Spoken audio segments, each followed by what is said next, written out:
नमस्कार मुलांनो, welcome back to YouTube channel 10th SSC board mathematics 1 mathematics 2 चा paper झाला. आता इम्पॉर्टंट विषय म्हणजेच विज्ञान सायन्स 1 चा पेपर आहे आपला 10 तारखेला. मस्तपैकी 2 दिवस प्रिपरेशनला मिळालेत. 40 मार्कांचा पेपर असणार आहे.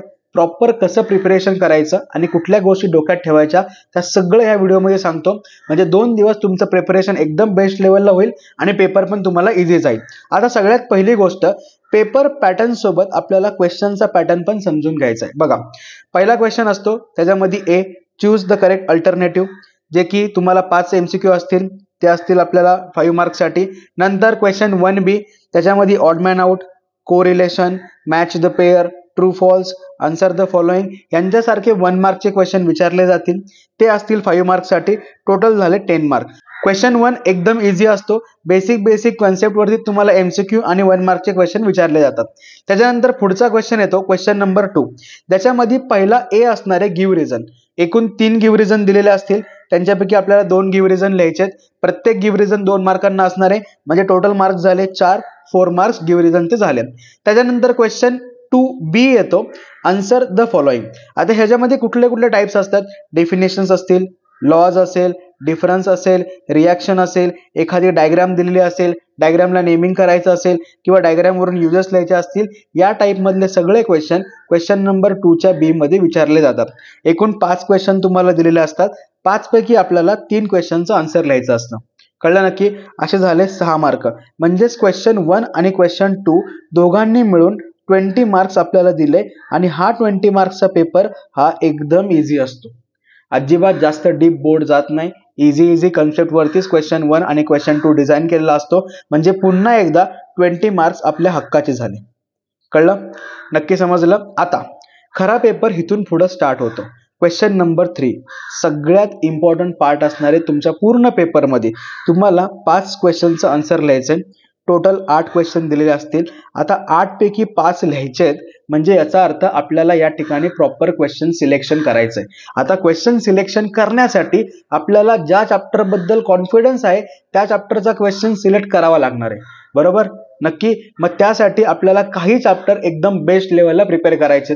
कुठले चॅप्टर बेस्ट करायचे ते पण सांगतो, कुठले चॅप्टर मिडियम लेवलला करायचे ते पण सांगतो. सोबतच कुठले IMP क्वेश्चन्स आहेत, कुठले क्वेश्चन्स रिपीटेड झाले, सगळं काही या व्हिडिओमध्ये बघू. अजिबात लोड घेऊ नका. आता क्वेश्चन नंबर 3 मध्ये मोस्टली डायग्राम बेस्ड क्वेश्चन दिसतील. सोबतच लॉज आणि रूल्स हे तुम्हाला डिटेलमध्ये एक्सप्लेन करावं लागेल. त्या लॉजचे परिणाम पण सांगावे लागतील, त्या रूल्सचे परिणाम पण सांगावे लागतील. म्हणजे रूल्सचं ऍप्लिकेशन पण विचारतील, लॉजचं ऍप्लिकेशन पण विचारतील. सोबत काही वेळेला टेबल दिला जातो, टेबलमध्ये काही गोष्टी फिलअप करायच्यात. त्यानंतर टी डायग्राम पण दिलेली असते, टी डायग्राम मध्ये पण फिल इन द ब्लँक्स असतील. त्यानंतर पझल दिलेला असेल ते सुद्धा सॉल्व्ह करावं लागेल. नंतर न्यूमेरिकल ह्याच्यामध्ये एक येणार म्हणजे येणार. आता न्यूमेरिकल कुठल्या चॅप्टर मध्ये असतं ते सुद्धा सांगतो. अजिबात लोड घेऊ नका. आता असे झाले हे 15 मार्क. म्हणजे जवळपास बघा क्वेश्चन 1, 2, 3 मध्ये पूर्णपणे टेक्स्टबुकच्या बेस पेपर राहतो. क्वेश्चन 4 सुद्धा टेक्स्टबुक मधलाच असतो. फक्त त्यांची विचारण्याची पद्धत थोडीशी वेगळी असते. म्हणजे डायग्राम देतील, डायग्रामच्या बेस काहीतरी क्वेश्चन विचारतील किंवा ऍप्लिकेशन विचारतील किंवा एखादी रिॲक्शन बोलतील किंवा रिॲक्शनसाठी एखादा एक्सपेरिमेंट देतील, एक्सपेरिमेंट सांगतील, त्या एक्सपेरिमेंट वरून त्या गोष्टी लिहाव्या लागतील. जसं लास्ट इयर रेनबो वाला क्वेश्चन आला होता, डिस्पर्शन वाला क्वेश्चन आला होता, त्याच्यानंतर खाली रिॲक्शन बेस्ड क्वेश्चन आला होता. सेम त्या टाइप मध्ये शेवटचा क्वेश्चन तुमचा दिसून येईल. आता शेवटचा क्वेश्चन असतो 5 मार्कसाठी. 2 क्वेश्चन असतील, 2 पैकी 1 आपल्याला सिलेक्ट करायचं. कळलं? पेपर पॅटर्नची आयडिया आली. जर इन जनरल बघितलं तर ह्या पेपर पॅटर्न मधून आपल्याला एक गोष्ट समजते. काय समजते बघा, प्रत्येक लेसन मध्ये असणारे डेफिनेशन्स सोबत लॉ, डिफरन्स, रिॲक्शन असेल तर रिॲक्शन करायचं. डायग्राम प्रत्येक चॅप्टर मध्ये आहेत. त्यामुळे डायग्रामची थिअरी, डायग्रामचे ऍप्लिकेशन, डायग्रामचे युजेस सगळं झालंच पाहिजे. जर न्यूमेरिकल असेल तर न्यूमेरिकल करायचंय. म्हणजे एवढे सगळे सेक्शन आपल्याला प्रत्येक चॅप्टर मध्ये व्हेरीफाईड करायचे. ते आपले झाले का नाही हे कन्फर्म करायचंय. जर ते सगळे कन्फर्म झाले म्हणजेच आपला चॅप्टर पक्का झाला. कळलं नक्की? समजलं? आता मोस्ट इम्पॉर्टंट चॅप्टर कुठले कुठले आहेत आणि कुठले चॅप्टर तुम्हाला करणं खूप जास्त गरजेचं आहे नीट बघा. आता एकूण चॅप्टर तुम्हाला 10 आहेत. बरोबर. त्याच्यापैकी 7 चॅप्टर एकदम बेस्ट लेवलला करा. आता 7 चॅप्टरच मी का बोलतोय ते पण सांगतो. त्याच्यानंतर काही चॅप्टर मीडियम लेवलला प्रिपेअर करा, म्हणजेच 3 चॅप्टर मीडियम लेवलला राहून द्या. आता बेसिकली जर नीट बघितलं ना आपण, तर इथं आपल्याला एक ऑप्शन मिळतोय, इथं 3 ऑप्शन मिळतात, इथं 2 ऑप्शन मिळतात, बरोबर. म्हणजे पेपरमध्ये ऑप्शन आहे, त्यामुळे सगळे चॅप्टर पक्के झाले पाहिजेत असा काही नियम नाहीये, बरोबर ना. सगळाच पेपर आपल्याला आला पाहिजे असा काही नियम नाहीये. सिलेक्टेड क्वेश्चन जरी आले तरी ओके. त्यामुळे 7 चॅप्टर एकदम पक्के करा, नंतर 3 चॅप्टर मीडियम करा. आता मीडियम करण्यामागचं रिझन काय, कारण क्वेश्चन 1 मध्ये ऑप्शन नाहीये, बरोबर. क्वेश्चन 1 मध्ये कुठलाच ऑप्शन नाहीये, त्यामुळे आपल्याला क्वेश्चन 1 साठी प्रत्येक चॅप्टर थोडाफार तरी बघावाच लागणार. त्यामुळे हे 3 चॅप्टर मीडियम लेवलला ठेवा. आता कुठले चॅप्टर बेस्ट आणि कुठले चॅप्टर मीडियम लेवल, पहिले 4 चॅप्टर सोबत 6, 7, 9 एकदम बेस्टच करा. एक सुद्धा क्वेश्चन त्यातला अजिबात सोडू नका, अजिबात. त्याच्यानंतर चॅप्टर नंबर 5, 8, 10 मीडियम लेवलला करा. आता तुम्ही म्हणता चॅप्टर नंबर 8 असा का दिला, ऐकून घ्या. 8 मध्ये मोस्टली ऍप्लिकेशन्स आहेत, बरोबर. त्या ऍप्लिकेशनचा संबंध एका लिमिटेड स्टडी पुरता राहतो, पण हे जे चॅप्टर्स आहेत त्यांच्यावरती फ्युचरमध्ये बुक आहेत, त्यामुळे बोर्ड या चॅप्टरवरती जास्त फोकस ठेवतं. समजलं. हे ऍप्लिकेशन बेस्ड चॅप्टर असल्यामुळे ह्याच्यावरती बोर्ड जास्त फोकस नाही करणार. ज्या चॅप्टरचा उपयोग तुम्हाला फ्युचरमध्ये होणार आहे त्याच चॅप्टरवरती बोर्ड फोकस ठेवेल. समजलं नक्की. आता सोबत अजून एक गोष्ट समजून घ्या. मी 7 चॅप्टर पक्के करायला सांगितले, त्यामागचं अजून एक रिझन. तर ही पहिली गोष्ट तर टॉपरची स्ट्रॅटेजी आहे. टॉपर अजिबात फुल प्रिपेअर करून जात नाही. ज्या गोष्टी केल्यात त्याच गोष्टी बेस्ट लेवलला करून जातात, त्यामुळे त्यांना मार्क जास्त पडतात. आपलं काय होतं, आपण जातो सगळं करून आणि कन्फ्यूज होतो, हे पण येत नाही ते पण येत नाही आणि मार्क मिळत नाही. बेटर वे, कमी करा, पक्क करा, म्हणजे व्यवस्थित मार्क येतील. कळलं नक्की. आता सगळ्यात मेन गोष्ट होईल, लिमिटेड क्वेश्चन्स वरती फोकस राहील. जर मी फक्त 7 चॅप्टर पक्के केलेत तर मी त्या 7 चॅप्टरचेच क्वेश्चन शोधेल, बाकीचे क्वेश्चनकडे मी बघणार सुद्धा नाही. त्यामुळे क्वेश्चन सिलेक्शन बेस्ड झालं. त्यामुळे आन्सर पूर्ण लिहिता येतं आणि ॲक्युरेट लिहिता येतं. आता तुमच्यापैकी बऱ्याच जणांना असा प्रश्न असतो की सर आम्हाला आन्सरच आठवत नाही. का आठवत नाही, कारण तुम्ही सगळा अभ्यास केलाय. लिमिटेड क्वेश्चन्स करा, तुम्हाला आन्सर पूर्ण आणि ॲक्युरेट नक्की आठवतं. एक्झामला होतं ना, अरे फक्त पहिला शब्द सांग, फक्त पहिला शब्द सांग, मला सगळं उत्तर येत आहे, होतं ना. मग ते होऊ नये म्हणून आपल्याला या गोष्टी कराव्याच लागतील. सोबत पेपरमध्ये वेळ वाचेल, कन्फ्युजन कमी होईल. समजलं नक्की. त्यामुळं 7 चॅप्टर वरती फोकस नीट ठेवा. 2 दिवस आहेत, व्यवस्थित युटिलाइज करा. एकदम S1 टॉप मध्ये जाईल तुमचा, नका लोड घेऊ. आता प्रिपरेशन करताना चॅप्टर मध्ये कुठल्या गोष्टींची काळजी घ्यायची बघा. सगळ्यात पहिलं, चॅप्टर पूर्ण रीड करत बसू नका. इम्पॉर्टंट पॉईंट ह्या व्हिडिओमध्ये सांगणार आहे, त्या पॉईंट वरतीच फोकस ठेवा. रिपीटेड PYQ जे आले ते पहिले प्रिपेअर करून घ्या.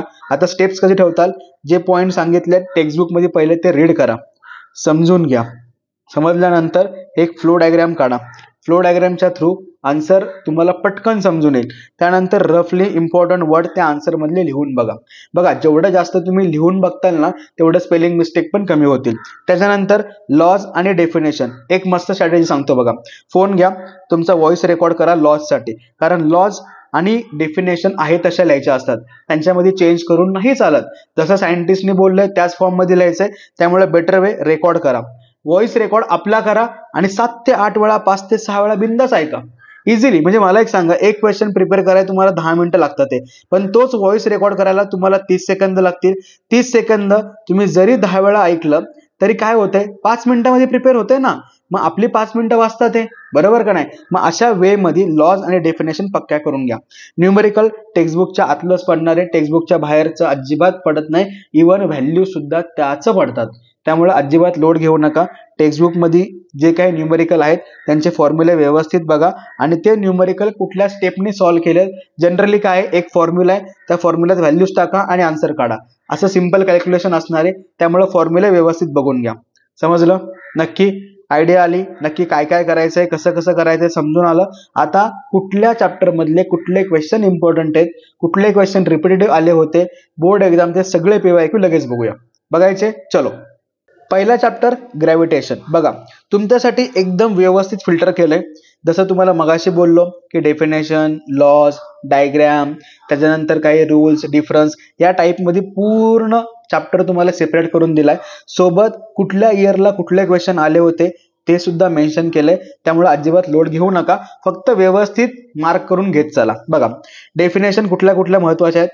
Free fall, acceleration due to gravity, escape velocity, centripetal force. यातली फ्री फॉल लास्ट इयरच विचारला गेली होती. त्याच्यानंतर लॉज दोनच आहेत, दोन सायंटिस्ट आहेत. केपलरचे लॉ ऑलमोस्ट 3 बोर्ड एक्झाम मध्ये विचारलेत. त्यानंतर न्यूटनचा लॉ लास्ट इयरच विचारला गेला होता. बरोबर. आता लॉज करताना लॉजच्या खाली काही थेरी पण मेन्शन केली. 3 ते 4 सेंटेन्सची थेरी आहे, ती सुद्धा थेरी नीट वाचून जा. लास्ट इयर न्यूटनच्या ग्रॅव्हिटेशन लॉच्या खाली एक छोटा पॅरेग्राफ आहे आणि त्या पॅरेग्राफ मध्ये 2 लाईन्स आहेत. म्हणजे मास डबल केला तर काय होईल, डिस्टन्स डबल केलं तर काय होईल, त्याच्यावरती क्वेश्चन आला होता. कळलं नक्की. त्याच्यानंतर डिफरन्स कुठले कुठले महत्वाचे आहेत, तर मास आणि वेट सोबतच व्हेरिएशन ऑफ जी म्हणजेच ऍक्सिलरेशन ड्यू टू ग्रॅव्हिटीची व्हॅल्यू कशी चेंज होती त्याच्यावरती पण डिफरन्स येऊ शकतो किंवा त्याच्यावरती कन्सेप्च्युअल क्वेश्चन पण विचारला जाईल. कळलं नक्की. आता एक्सरसाइज मधले कुठले क्वेश्चन्स, ह्या गोष्टी तुम्ही ऑलरेडी आधीच कव्हर करताय थेरॉटिकल पार्ट मध्ये, त्यामुळे ते रिपीट करायची अजिबात गरज नाही. त्यानंतर क्वेश्चन 2 मधला सी क्वेश्चन मार्क करा, ई क्वेश्चन मार्क करा. क्वेश्चन 5 मध्ये 1, 2, 3 आणि डी क्वेश्चन, हे क्वेश्चन व्यवस्थित सॉल्व्ह करून घ्या. चला ह्या ग्रॅव्हिटेशनच्या पेजचा पटकन स्क्रीनशॉट घ्या. घेतला नक्की हे क्वेश्चन प्रिपेअर करताल. आता chapter number 2 most important chapter आहे आपल्यासाठी. बघा सगळ्यात पहिलं 3 सायंटिस्ट आहेत, डोबेराइन, न्यूलँड, मेंडेलिव्स. आतापर्यंत डोबेराइन आलेला आहे, मेंडेलिव्स आलेला आहे. कळलं. आणि मॉडर्न पिरियडिक टेबल तर प्रत्येक इयरला येतोय, त्यामुळं यांचे लॉज आणि यांच्या कन्सेप्ट पक्क्याच ठेवा, अजिबात सोडून देऊ नका. हे खूप जास्त महत्वाचं आहे. त्याच्यानंतर डिफरन्स कुठला, तर ग्रुप्स आणि पिरियडचा. नंतर मॉडर्न पिरियडिक टेबल मध्ये जे काही ब्लॉक्स आहेत त्या ब्लॉक्स बद्दल पण थेरी मेन्शन केलेली आहे, ते सुद्धा व्यवस्थित बघताल. सोबतच periodic trends in elements page number 26 वरती डायग्राम आहे, नीट बघून घेतात. आता एक्सरसाइजचे कुठले क्वेश्चन, क्वेश्चन नंबर 3 एक्झामला आला होता. त्याच्यानंतर क्वेश्चन नंबर 4 इझी आहे. एकदा का तुम्हाला ह्यांचं लॉजिक समजलं ना पहिल्या 2-3 क्वेश्चन मध्ये, तुम्ही बाकीचे क्वेश्चन सहज करू शकता. पण त्यासाठी मॉडर्न पिरियडिक टेबलचा जो सांगितलं ना मी वरती ट्रेंड माहिती पाहिजे, तो ट्रेंड व्यवस्थित करा. हे क्वेश्चन तुम्ही इझिली करू शकता. त्याच्यानंतर क्वेश्चन नंबर 5 हे क्वेश्चन सुद्धा लास्ट इयर विचारले गेले होते 1 मार्क साठी. कळलं. त्याच्यानंतर क्वेश्चन नंबर 7, क्वेश्चन नंबर 8. आता क्वेश्चन नंबर 6 तुम्ही ऑलरेडी वरच्या ह्याच्यामध्ये करतायत, त्यामुळे तुम्हाला तो दिलेला नाहीये. समजलं नक्की. चलो पटकन ह्याचा सुद्धा स्क्रीनशॉट घ्या. आणि हा चॅप्टर खूप जास्त महत्वाचा आहे, हा नक्की प्रिपेअर करताल. घेतला. आता चॅप्टर नंबर 3 एकदम इझी आहे. बघा इझी आहे, काय असं टेन्शन नाही, काय लोड नाही. डेफिनेशन आणि रिॲक्शन, म्हणजे डेफिनेशन व्यवस्थित लर्न करायची, रिॲक्शन म्हणजे एक्झाम्पल्स डोक्यात ठेवायचे. आता बघा 19, 20, 22, 23, 24, 21 ला बोर्डची एक्झाम नव्हती झाली, म्हणजे प्रत्येक वर्षी रिॲक्शन वरती क्वेश्चन पडणार आहे. त्यामुळं जेवढे रिॲक्शनचे टाईप आहेत तेवढे सगळे नीट बघा, सोबत एक एक एक्झाम्पल करून ठेवा. नंतर कन्सेप्ट कुठली महत्वाची आहे, तर factors affecting of the chemical reaction, rate of chemical reaction वरती जे फॅक्टर्स अफेक्ट करतात तो क्वेश्चन आला होता. रेन्सिडिटीची सिंपल एक पॅरेग्राफ दिलेला आहे, सिंपल पॅरेग्राफ मध्ये कन्सेप्ट एक्सप्लेन झाली, ते सुद्धा बघून घेतात. नंतर डायग्राम कुठल्या महत्वाच्या आहेत, तर एक्सरसाइज मधला क्वेश्चन नंबर 5 डायग्राम 3.6 आणि एक्सपेरिमेंट आहे पेज नंबर 37 वरचा, तो एक्सपेरिमेंट वाचा, त्याच्या खाली त्याचं सोल्युशन दिलेलं आहे, त्यामुळे तो नक्की व्यवस्थित होऊन जाईल. आता एक्सरसाइजचे क्वेश्चन्स बघा. एक्सरसाइज मध्ये क्वेश्चन 2 मधला बी, त्यानंतर ई, क्वेश्चन 3 तुम्ही अगोदरच करताय, ह्यातले गिव रिझन पक्के करा. 3 गिव रिझन पैकी एक गिव रिझन या चॅप्टर मधलं दिसेल आणि चॅप्टर 2 मधलं दिसेल. चान्सेस या दोनही चॅप्टरचे जास्त असतात, त्यामुळे हे व्यवस्थित करून जातात. नंतर 6, 7, 8 आणि 9 सिंपल क्वेश्चन्स आहेत, थेरी नाहीये, फक्त तुम्हाला काय समजून घ्यायचंय, ऑक्सिडेशन होतंय का रिडक्शन होतंय. त्याच्यानंतर त्यांना स्टेप वाईज बॅलन्स करायचंय, एंडोथर्मिक एक्झोथर्मिक बघायचंय. त्यामुळे असे क्वेश्चन्स तुम्हाला 2-3 मार्काला विचारले जातील. कळलं नक्की. चलो याचा स्क्रीनशॉट घ्या. घेतला. आता वरच्या क्वेश्चनचा पण स्क्रीनशॉट घ्या पटकन. घेतला नक्की. आता चॅप्टर नंबर 4 थोडा डायग्राम बेस आहे आणि लॉ बेस आहे. काय काय डोक्यात ठेवायचंय, डेफिनेशन, डायग्राम आणि वर्किंग. कुणाकुणाचं, electric motor, solenoid, galvanometer, electric generator. बघा कुठल्या कुठल्या बोर्ड इयरला आलंय ते सुद्धा मेन्शन केलेलं आहे. कळलं. त्याच्यानंतर लॉज विथ डायग्राम. आता मी लॉज विथ डायग्राम बोलण्यामागचं रिझन असं आहे की बोर्ड कधी कधी डायग्राम देतं आणि लॉ लिहायला होतं. मग आता जर लॉ पार्ट आहे पण डायग्रामच माहित नाही तर फायदा आहे का, नाहीये. त्यामुळं लॉ पण करा आणि डायग्राम पण करा. सगळे लॉ सगळ्या डायग्राम व्यवस्थित करून जा. त्याच्यानंतर डिफरन्स इलेक्ट्रिक मोटार इलेक्ट्रिक जनरेटरचा, AC करंट DC करंट 2020ला विचारला होता त्यामुळे बघून घेतात. डायग्राम जसं आधी बोललो प्रत्येक लॉची डायग्राम एक्सरसाइज मधला 10 आणि 11 नंबरचा क्वेश्चन नीट बघतात. आता न्यूमेरिकल कुठले कुठले महत्वाचे एक्सरसाइज क्वेश्चन नंबर 12 मधला A आणि D, पेज नंबर 50 वरचं फर्स्ट एक्झाम्पल, व्हिडिओ पॉज करा आणि टेक्स्टबुक मध्ये मार्क करून घ्या. पेज नंबर 51 वरचं थर्ड एक्झाम्पल आणि फोर्थ एक्झाम्पल. कळलं? नंतर एक्सरसाइजचे क्वेश्चन सुद्धा बघा.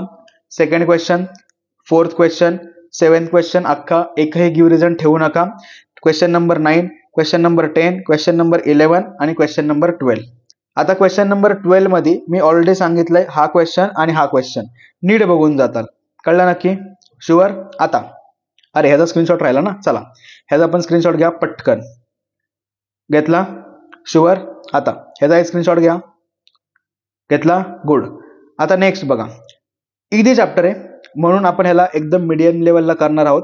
मीडियम लेवलला मी देण्यामागचं रिझन असं होतं की ह्याच्यावरती जास्त करून क्वेश्चन विचारले जाणार नाही. कन्सेप्च्युअल चॅप्टर आहे आणि इझिली तुमचा प्रिपेअर होतोय, त्यामुळे ह्याला वेळ देऊ नका. आधीच्या 7 चॅप्टरला वेळ द्या. 7 चॅप्टर पक्के झाले की पहिला हा घ्या. ठीक आहे? इझी आहे बघा, जास्त काय अवघड नाहीये. डेफिनेशन्स आहेत या डेफिनेशन्स एकदम व्यवस्थित करून जा. ह्या डेफिनेशन्स पण विचारले जातील ॲज इट इज. त्याच्यानंतर डायग्राम कुठली कुठली महत्वाची आहे 5.2 एवढ्या बोर्ड एक्झामला आलेली. ठीक आहे? त्यामुळं जे मी तुम्हाला मीडियम लेवलला करायला सांगितलेत ना त्यातल्या फक्त ह्याच कन्सेप्ट नीट बघून जा. हुक ॲपरेटस, नेमिंग आणि वर्किंग एका पेजवरती मेन्शन केलंय, एकच पॅराग्राफ आहे, नीट वाचून जा. त्याच्यानंतर अमलगस बिहेवियर ऑफ वॉटर, नंतर specific heat capacity of metal 5.8 diagram आहे. कळलं? 5.6 5.7 डायग्राम आहे. नंतर एक्सरसाइजचे क्वेश्चन बघा. क्वेश्चन नंबर 5 ग्राफ आला होता. नंतर क्वेश्चन नंबर 6 मध्ये first second third, question number 7 मध्ये सेकंड थर्ड, न्यूमेरिकल पण मेन्शन केलेत 1 2 3 सेकंड थर्ड आणि फोर्थ. कळलं नक्की? चलो ह्याचा पण स्क्रीनशॉट घ्या पटकन. घेतला? नक्की? चलो.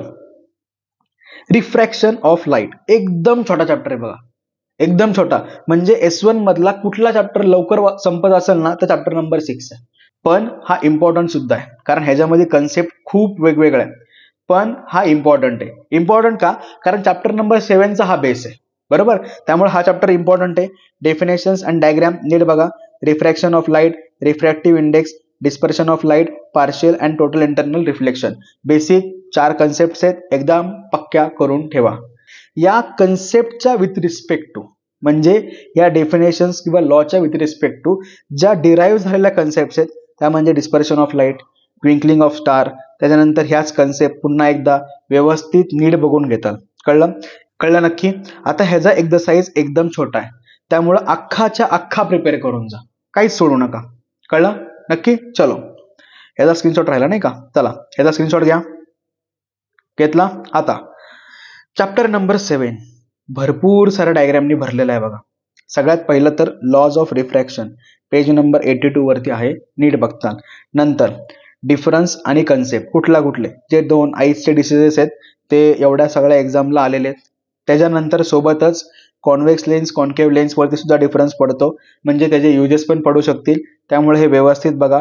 डायग्राम पेज नंबर 83 वरती एक टेबल आहे, खूप जास्त IMP टेबल आहे तो, खूप जास्त. कधी इमेज कुठं फॉर्म होती, इमेजची पोझिशन, ऑब्जेक्टची पोझिशन, इमेज कशी दिसती, या सगळ्या बारीक बारीक गोष्टी नीट बघतात. 2 दिवस आता ते त्याच्यामुळे प्रॉपरली प्रिपेअर करा. नंतर ह्युमन आय, पार्ट्स आणि त्याचे फंक्शन नीट. आता कुठले कुठले IMP आहेत? Question number 2, question number 4, question number 6 आणि क्वेश्चन नंबर 8. हे जे न्यूमेरिकल्स आहेत ना ते एकदम इझी आहेत बघा, अजिबात लोड घेऊ नका, इझिली होऊन जातील. केलं? चलो पटकन ह्याचा स्क्रीनशॉट घ्या. 1 मिनिट. हा घ्या. घेतला? आता चॅप्टर नंबर 8. आता मी काय सांगतोय इथं काय मेन्शन केलंय नीट बघा. हा जो चॅप्टर आहे हा फक्त अंडरस्टँडिंगचा चॅप्टर आहे.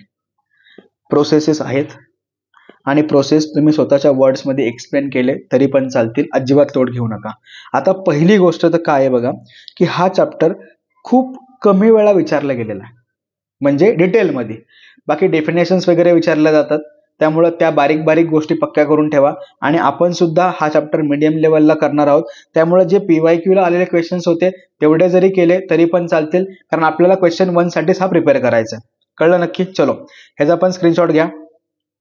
घेतला? जर तुमच्याकडे वेळ असेल, प्रॉपर प्रिपेअर झाला असेल तर या चॅप्टरला हात लावता.